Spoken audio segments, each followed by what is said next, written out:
What if the greatest discovery of the 21st century wasn't gold, wasn't alien, and wasn't meant to be found?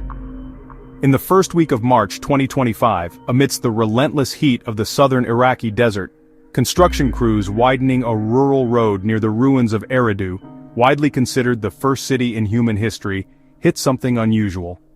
Beneath the dust and sediment, their equipment struck a dense, polished surface unlike anything else in the region, a massive rectangular slab of black basalt, cool to the touch despite the sun, and etched with geometric patterns that didn't resemble any Mesopotamian writing or symbolism.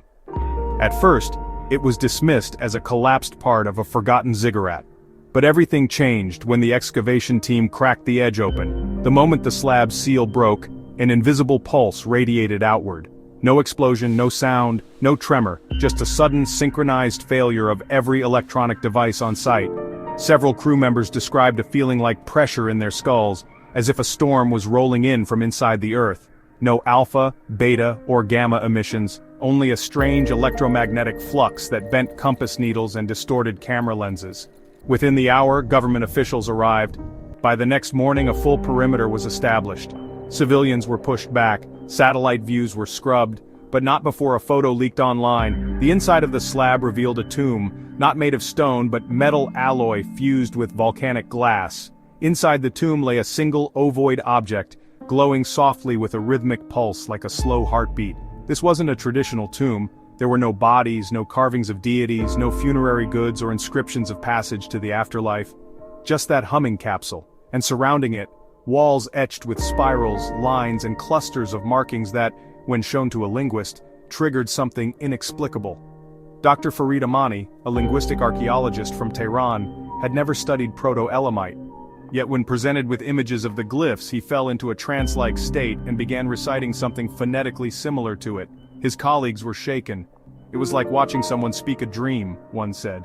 What was this tomb encoding? Was the structure meant to preserve knowledge? Or was it broadcasting something deeper, into the mind? That was just the beginning of the mystery.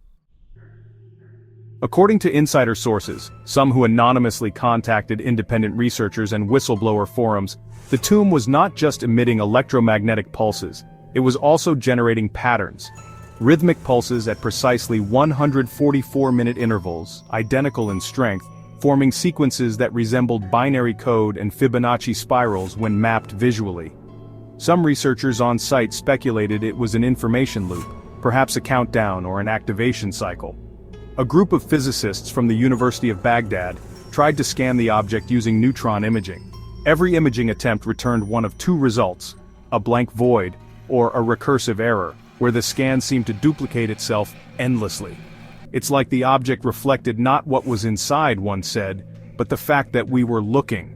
Reports suggest that once the object was moved, it retained heat for over 72 hours, despite being composed of what appeared to be solid alloy and glass.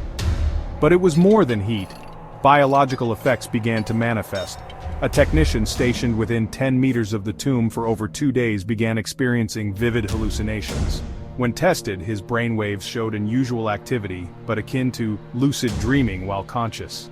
These anomalies have led some to suggest the object isn't merely ancient, it might be non-linear in time.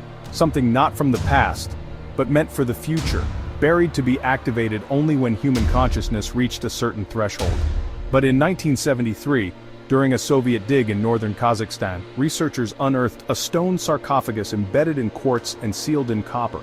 Inside was a device-like object shaped like a lens that disrupted all nearby electronics. That artifact was quietly removed by the KGB and never publicly discussed again. The tomb in Eridu bears chilling similarity, not just in material composition but in behavioral effects on people. Could there be a network of ancient containment sites scattered across early cradle civilizations, meant not for burial, but to seal off technologies or intelligences that were either too dangerous or too advanced for their time? If so, why are they beginning to reveal themselves now? What changed in 2025 to trigger this emergence?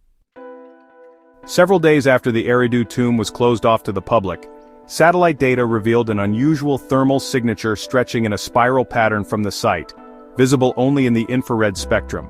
The spiral matched one of the glyph patterns carved into the tomb wall, It extended across 19 kilometers of desert before fading out. That alone has led theorists and ex-intelligence analysts to suggest that this burial was part of a larger grid, an unknown energy map laid down millennia ago, hidden beneath ancient cities. If that's true, Eridu was never just a city. It was a lock, a keystone in a forgotten system built by something. Whether human or not, we can't say. What we can say is this: the tomb was not an isolated event. Weeks after Eridu, similar radiation signatures were quietly detected near Lake Titicaca in Peru, and under the seafloor near Yonaguni, Japan. Each location was a suspected site of prehistoric human activity, and each appears to be emitting low-frequency signals, like whispers from beneath the earth. Independent researchers are now collaborating to triangulate these emissions, trying to determine if they form a global network. Meanwhile, the object from Eridu remains under heavy containment, but according to leaks from someone claiming to be on the analytical team, the object has changed. It no longer pulses. It now emits a constant tone, imperceptible to the ear but detectable in equipment. 528 Hz. Coincidentally, the miracle frequency often cited in speculative biology as the resonance of DNA repair. So the question is, did we uncover a piece of ancient alien tech, a relic from a forgotten civilization, a sentient construct waiting for humanity to cross a threshold? Or was this tomb, and others like it, a failsafe, built by ancient hands to keep something sealed, something we're now foolishly waking up?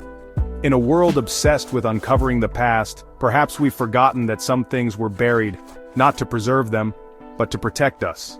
Could this discovery have been intentionally created by some curious person to scare us? I'll read you in the comments.